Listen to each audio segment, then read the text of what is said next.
Orientasi guru belajar seri asesmen kompetensi minimum. Guru belajar seri asesmen kompetensi minimum terdiri dari 2 tahap, orientasi dan bintek serta pengimbasan. Pada tahap pertama ini peserta terlebih dahulu mengikuti orientasi yang membekali peserta mengenai latar belakang, tujuan umum, kebijakan dan alur program guru belajar seri asesmen kompetensi minimum. Pada tahap kedua adalah tahap pengimbasan. Pada tahap ini peserta diharapkan dapat menjadi bagian perubahan pendidikan dengan cara mengajak dan mendampingi guru lain di satuan pendidikan peserta untuk mengikuti program guru belajar seri asesmen kompetensi minimum. Selain itu peserta diminta mendokumentasikan video pengimbasan dan mengunggah video tersebut pada YouTube sebagai syarat untuk mengunduh piagam penghargaan. Pentingnya asesmen nasional.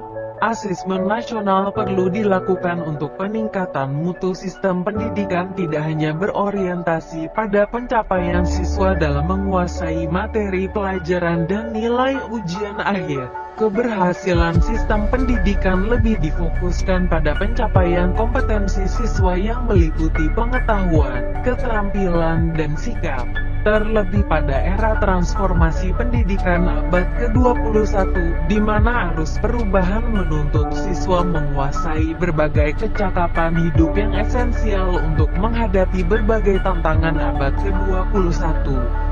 Di mana siswa memiliki kecakapan belajar dan berinovasi, kecakapan menggunakan teknologi informasi, kecakapan hidup untuk bekerja dan berkontribusi pada masyarakat. Tujuan dan manfaat asesmen nasional. Asesmen nasional menghasilkan informasi untuk memantau perkembangan mutu dari waktu ke waktu, dan kesenjangan antar bagian di dalam sistem pendidikan. Asesmen nasional dimaksudkan sebagai peta awal mutu sistem pendidikan secara nasional. Teknis pelaksanaan asesmen nasional. Peserta asesmen nasional atau AN yaitu seluruh satuan pendidikan. Tidak semua murid dan pemilihan peserta berupa sampel secara acak. Jenjang pelaksanaan asesmen nasional ini terdiri dari SDMI dan paket AULA, SMP, MET dan paket B, WUSTA, SMA, SMK, MA dan paket C, ULIA.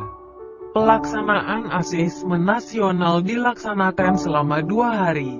Secara teknis pelaksanaan asesmen nasional dilaksanakan berbasis komputer dan bersifat adaptif, yaitu pertanyaan yang disajikan bergantung pada kemampuan siswa. Bentuk soal asesmen nasional AKM terdiri dari pilihan ganda. Pilihan ganda kompleks menjodohkan, isian singkat dan uraian. Asesmen nasional juga akan diikuti oleh semua guru dan kepala sekolah di setiap satuan pendidikan. Informasi dari peserta didik, guru, dan kepala sekolah diharapkan memberi informasi yang lengkap tentang kualitas proses dan hasil belajar di setiap satuan pendidikan. Sementara asesmen kompetensi minimum untuk pendidikan kesetaraan berfungsi sebagai ujian kesetaraan. Strategi pembelajaran soal literasi dan numerasi. Butir-butir soal asesmen literasi dan numerasi melibatkan proses penalaran yang tidak dapat dipersiapkan melalui program bimbingan belajar intensif yang berfokus pada latihan-latihan soal saja. Proses penalaran siswa justru perlu lebih banyak dikembangkan dan dipupuk melalui strategi pembelajaran di kelas. Tindak lanjut laporan hasil asesmen nasional. Pelaporan hasil asesmen kompetensi minimum dirancang untuk memberikan informasi mengenai tingkat kompetensi siswa pada kompetensi dasar literasi membaca dan numerasi pada satuan pendidikan. Cara daftar program belajar seri AKM sebagai berikut.